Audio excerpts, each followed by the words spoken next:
the chosen of Andraste, the blessed hero sent to save us all.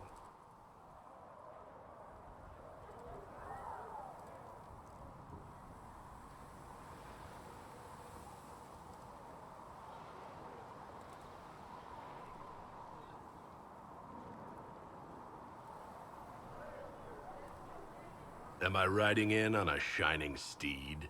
I would have suggested a griffon, but sadly they're extinct. Joke as you will, posturing is necessary. I've journeyed deep into the Fade in ancient ruins and battlefields to see the dreams of lost civilizations. I've watched as hosts of spirits clash to reenact the bloody past in ancient wars both famous and forgotten. Every great war has its heroes. I'm just curious what kind you'll be. What do you mean ruins and battlefields? Any building strong enough to withstand the rigors of time has a history. Every battlefield is steeped in death. Both attract spirits. They press against the veil, weakening the barrier between our worlds. When I dream in such places, I go deep into the Fade. I can find memories no other living being has ever seen.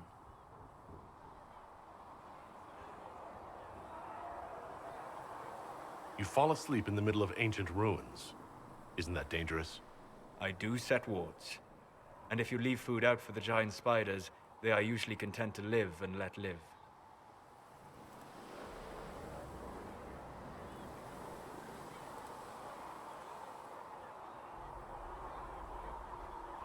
I've never heard of anyone going so far into the Fade. That's extraordinary. Thank you. It's not a common field of study for obvious reasons. Not so flashy as throwing fire or lightning. The thrill of finding remnants of a 1,000-year-old dream? I would not trade it for anything. I will stay then. At least until the breach has been closed. Was that in doubt? I am an apostate mage surrounded by chantry forces, and unlike you, I do not have a divine mark protecting me. Cassandra has been accommodating, but you understand my caution. Cassandra trusts you. She won't let anyone put you into a circle against your will. Thank you. I appreciate the thought. But now let us hope either the mages or the Templars have the power to seal the breach.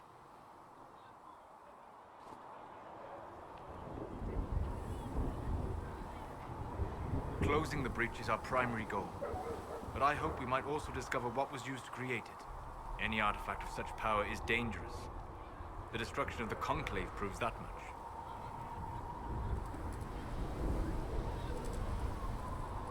You don't think whatever created the explosion was destroyed in the blast?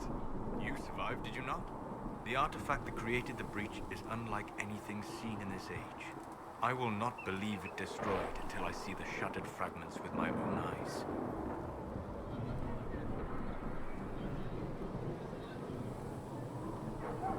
Anything with that kind of power is bound to show up sooner or later. Liliana's people have scoured the area near the blast and found nothing. Whatever the artifact was, it is no longer there. In any case, did you need me for anything?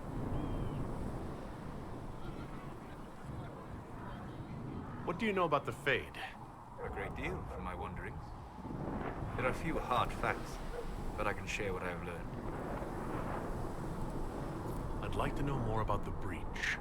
Simply put, it is a tear in the veil between this world and the Fade, allowing spirits to enter the world physically. Small tears occur naturally when magic weakens the veil, or when spirits cluster at an area that has seen many deaths. But your mark allows you to exert some control over the breach. That means it was created deliberately. I'd like to know more about the veil. Circle mages call it a barrier between this world and the Fade, but according to my studies in ancient elven lore, that is a vast oversimplification. Without it, imagine if spirits entered freely. The Fade was not a place one went, but a state of nature like the wind.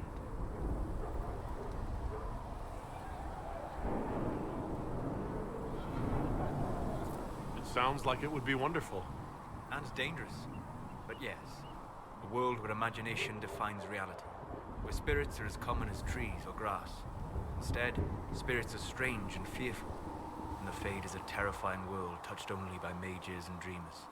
I am glad that I'm not alone in seeing the beauty of such a world, along with the obvious peril. I'd like to know more about demons. The Chantry says that demons hate the natural world and seek to bring their chaos and destruction to the living.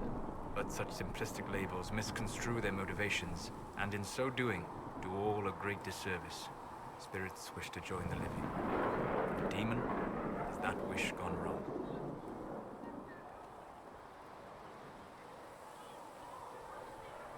Is there a way to coexist?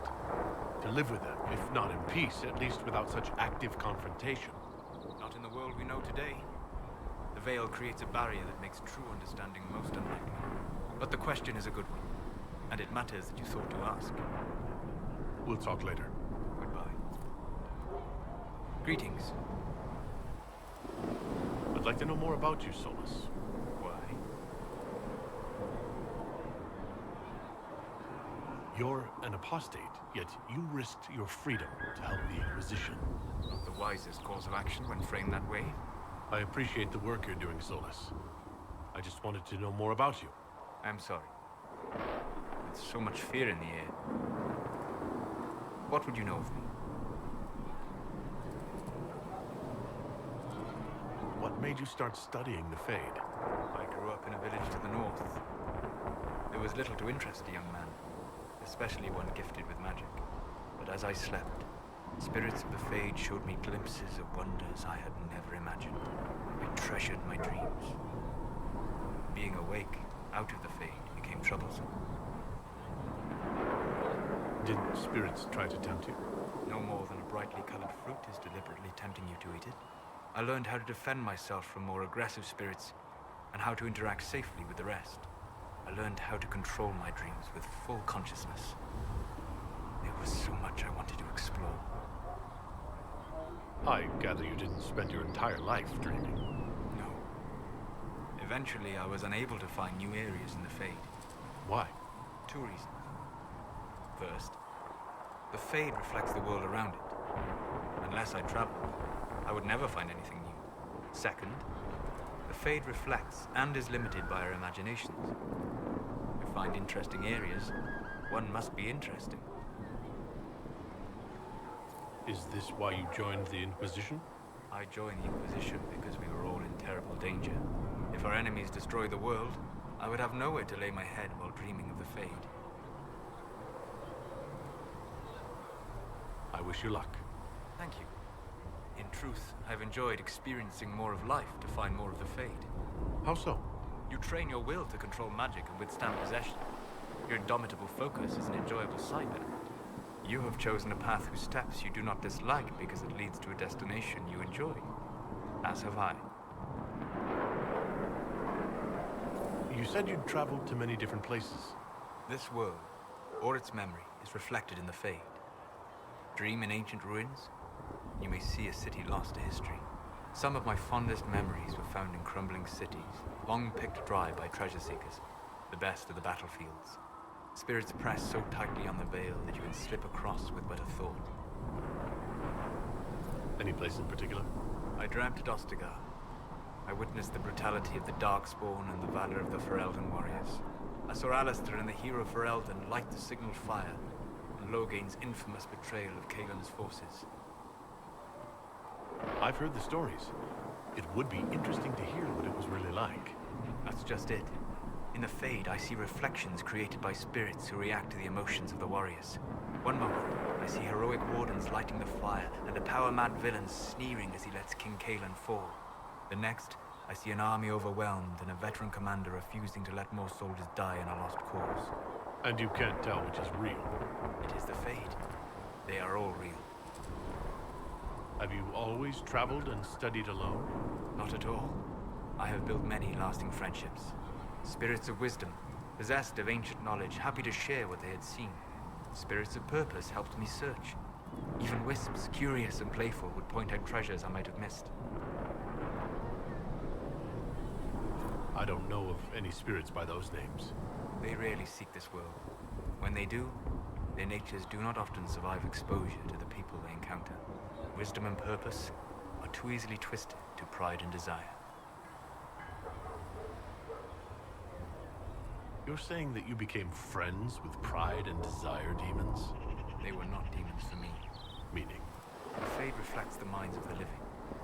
If you expect a spirit of wisdom to be a pride demon, it will adapt. And if your mind is free of corrupting influences, if you understand the nature of the spirit, they can be fast friends.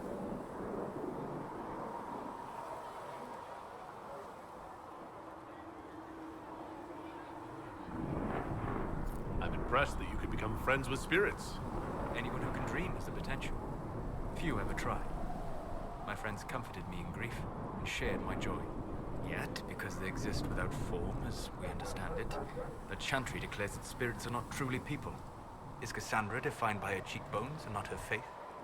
Varric by his chest hair and not his wit?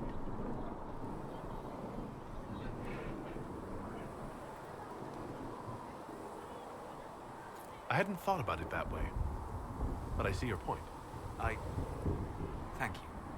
Few are willing to entertain such a notion. We'll talk later. Goodbye. Greetings.